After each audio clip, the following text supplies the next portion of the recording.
19 de março, seja muito bem-vindo ao plano de leitura anual da Bíblia com Lana e Rosane. Hoje nós vamos ler Juízes, do capítulo 10 ao capítulo 12. Capítulo 10, Tolá e Jair. Depois de Amemeleque, Tolá, filho de Puá e neto de Dudu, veio libertar o povo de Israel. Ele era da tribo de Isacar e morava na cidade de Samir, na região montanhosa de Efraim. Tolá foi líder de Israel durante 23 anos. Depois morreu e foi sepultado em Samir. Em seguida apareceu Jair, da terra de Gileade. Jair foi líder de Israel durante 22 anos. Ele tinha 30 filhos, que montavam 30 jumentos. Seus filhos tinham 30 cidades na região de Gileade. Elas são chamadas até hoje de cidades de Jair. Jair morreu e foi sepultado em Camon. Os amonitas escravizam o povo de Israel. E mais uma vez os israelitas pecaram contra Deus o Senhor.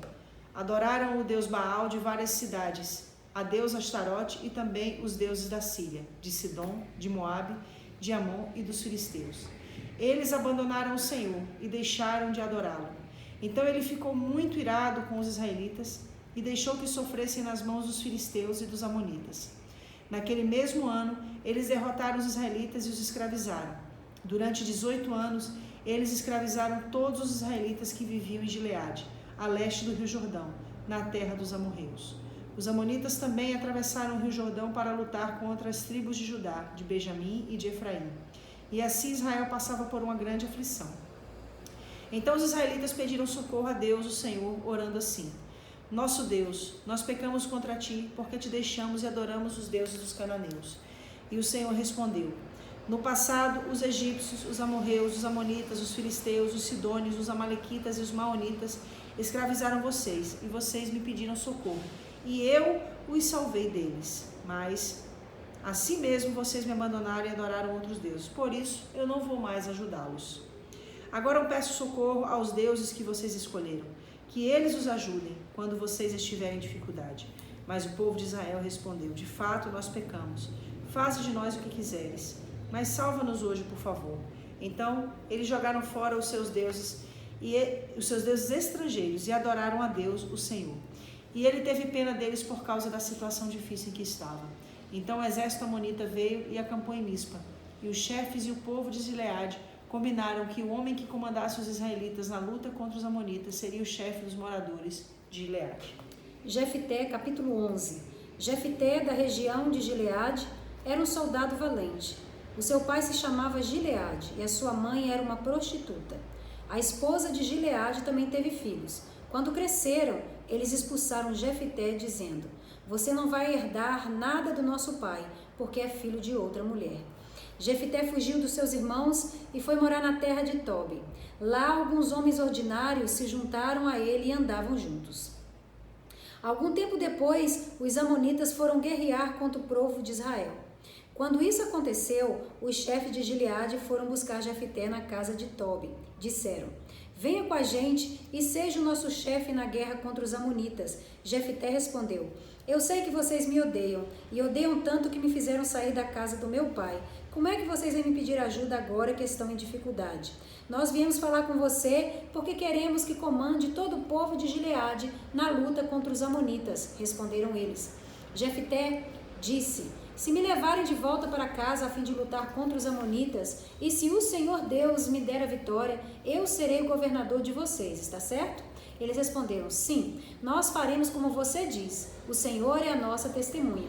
Aí Jefté foi com os chefes de Gileade e o povo o colocou como governador e chefe.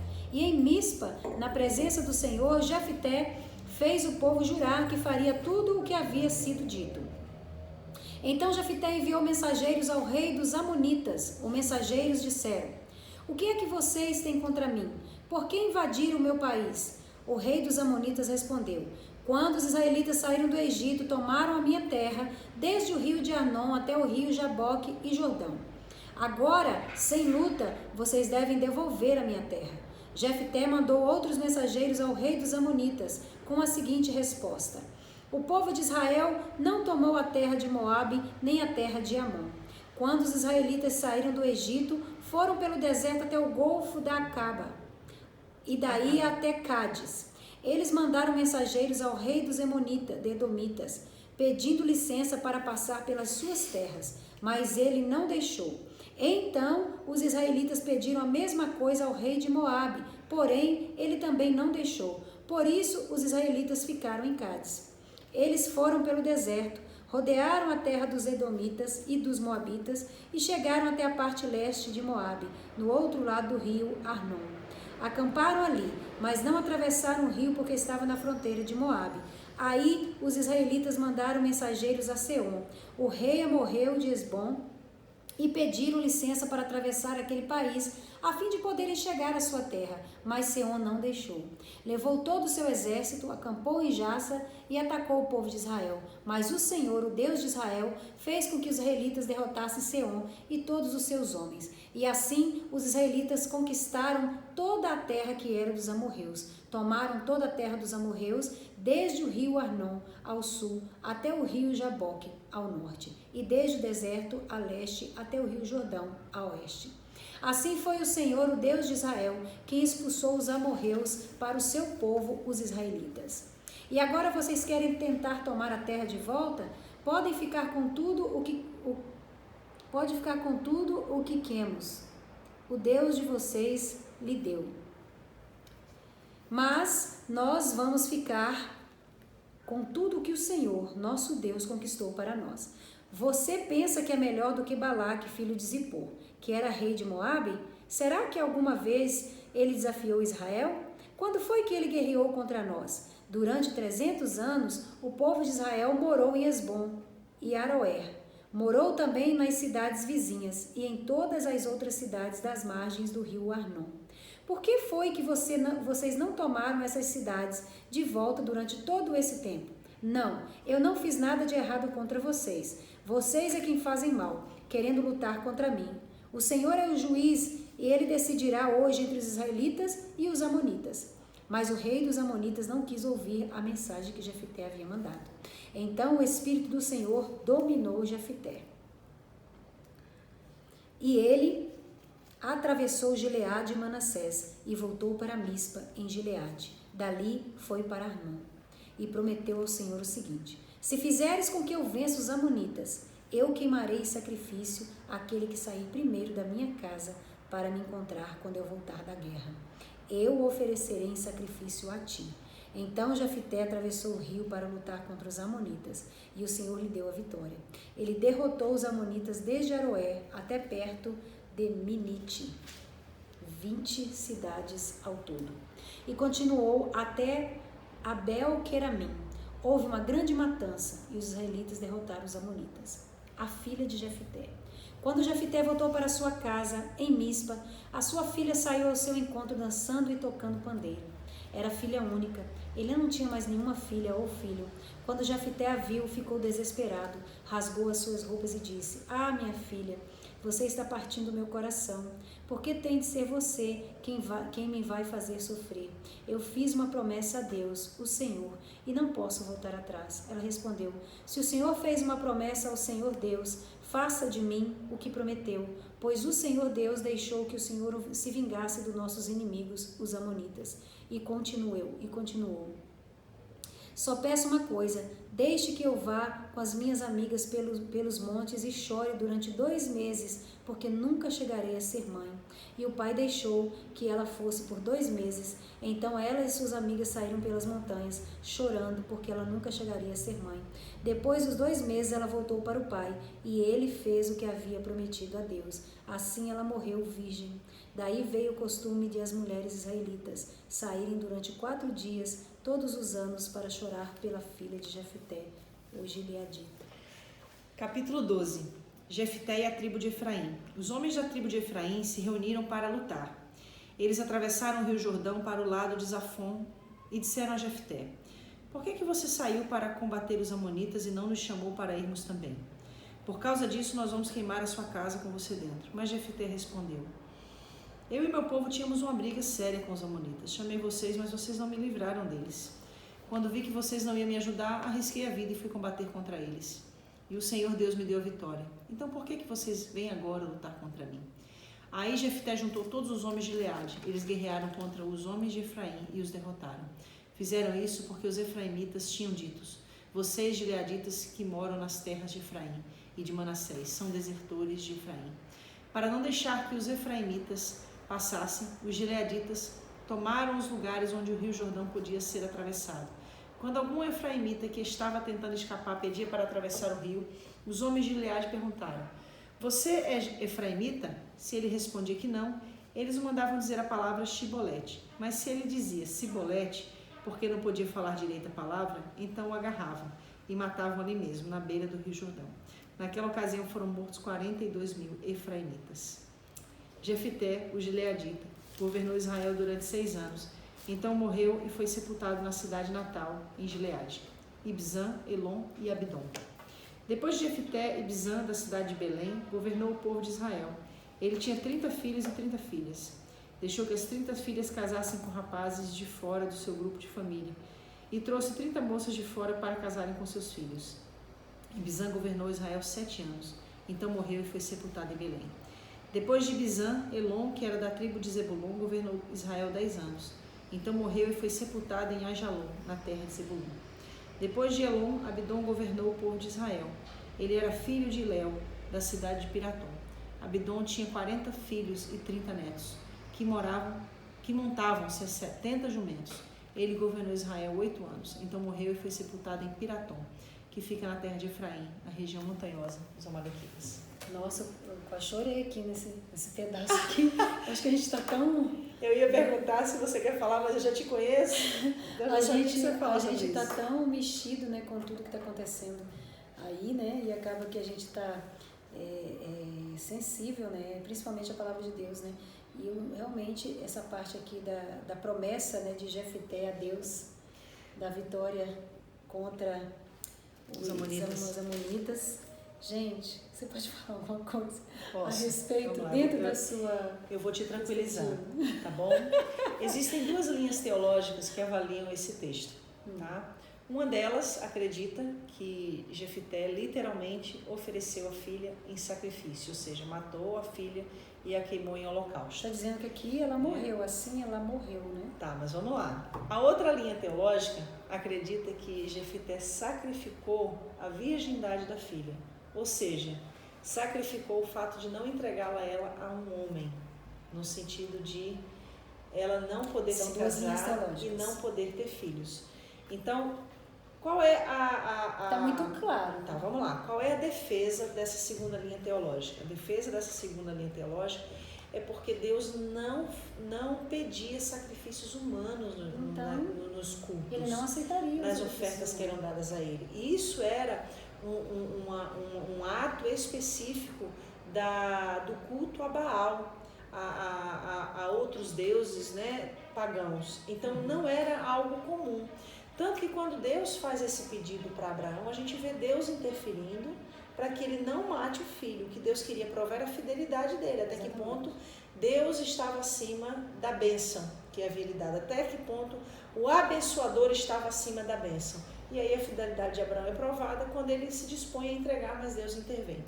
O que eu acredito, que eu prego, tá bom? Eu acredito que Jefité sacrificou realmente a virgindade da filha, que ela não pôde ter filhos, que ela não pôde se casar. Porque está bem, se a gente ler o texto, ela realmente está falando sobre isso, né? Deixe que eu vá com as minhas amigas pelo monte e chore durante 2 meses, porque nunca chegarei a ser mãe. Então.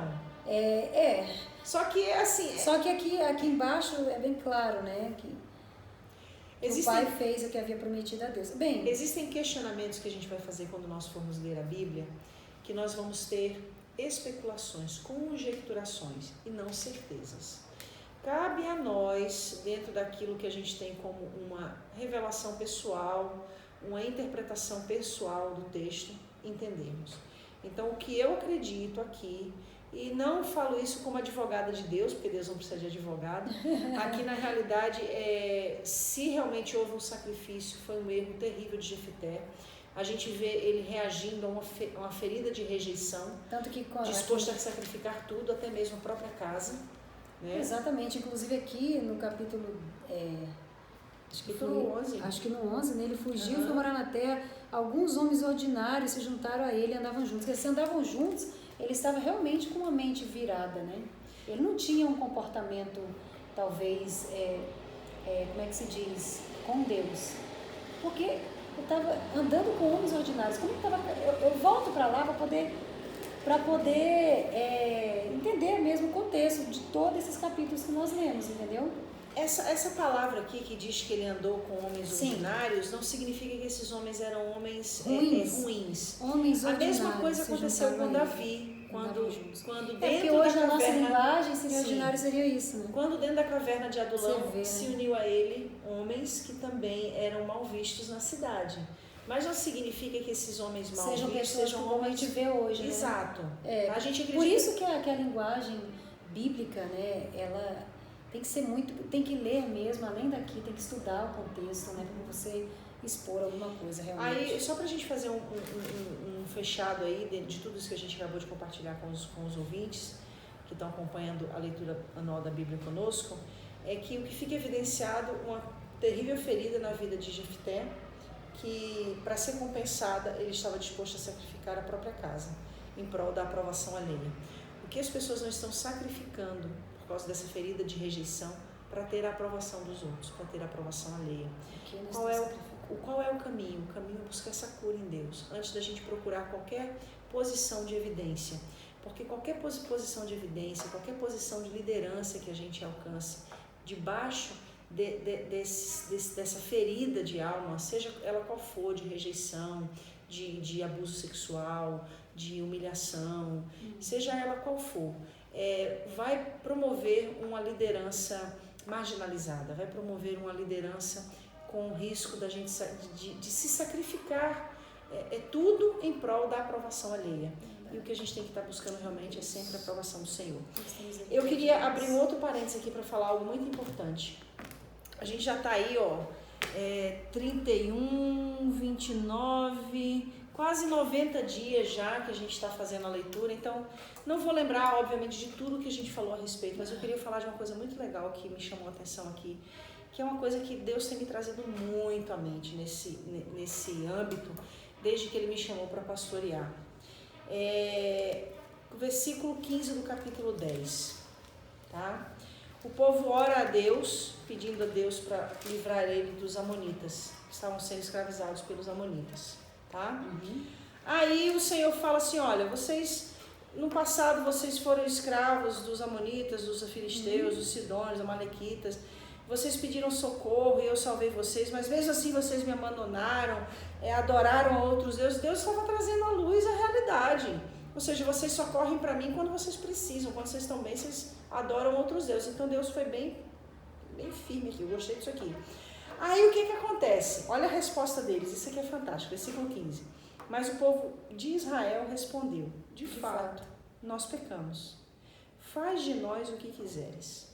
Eu quero falar aqui da coerência em admitir que fizeram algo errado. Como que as pessoas na atualidade têm dificuldade de admitir que erraram? Como as pessoas têm dificuldade hoje em dia de admitir que fizeram alguma coisa errada? Elas estão sempre tentando justificar. Eu fiz isso, mas foi por causa disso. Mas eu agi assim por causa disso aqui. Tem sempre um mais. Gente, em nome de Jesus, isso só está procrastinando a cura na nossa vida. Deus nos ensina. A gente precisa agir como Israel agiu. Olha, nós erramos mesmo, nós pecamos, admitimos. Isso é coerente. Às vezes a impressão que muitas vezes nós temos é que a geração chega a ter uma mentalidade totalmente incoerente. Porque as pessoas têm uma posição, uma postura diante de Deus e diante da palavra, mas querem ser abençoadas, mesmo não estando em obediência. Isso é incoerência. Deus não é incoerente. E aí, para concluir o que eu estou falando sobre isso, eu quero dizer que eu descubro aqui com essa atitude de Israel que a coerência é o caminho da cura. Em vez de a gente ficar tentando se justificar, é isso mesmo, Deus, eu pequei, pisei na maionese, errei. Faça agora o que o Senhor tem que fazer. Isso. Deixei a paixão tomar conta do meu coração, deixei a soberba tomar conta do meu coração, deixei a corrupção, o orgulho tomar conta do meu coração, mas estou disposto a arcar com a consequência disso aqui, tanto que eles fazem, ó. Faz de nós o que quiseres, ou seja, nós estamos dispostos a arcar com a consequência. Aí em seguida eles dizem, mas salva-nos, por favor, ou seja, tem misericórdia de nós. Que Deus maravilhoso. Deus é maravilhoso, gente. Eu estou falando do tempo da lei, agora na graça, então, Ele é muito mais gracioso através do seu Filho Jesus Cristo. Verdade. Então, para de procrastinar, para de tentar justificar o erro, reconheça quanto antes o seu erro, o que você fez de errado diante do Senhor. Deixa Deus te curar, né? Deixa Senhor, Deus mudar a sua história. porque a coerência é o caminho da cura. Amém. Fica com essa palavra, que Deus te abençoe. E oremos pelo país, pelo Brasil, oremos pela Europa, oremos pelos povos mais desprovidos. Jesus. Oremos pelos Estados Unidos, para que o Senhor tenha misericórdia de nós. Todos nós. E que a gente termine o vídeo de hoje dizendo, Maranata, Ora vem, Senhor Jesus. ora vem, Senhor Jesus. Se cuidem. Se cuidem. Deus abençoe. Não é férias, é tempo de estar em casa. Deus abençoe a todos.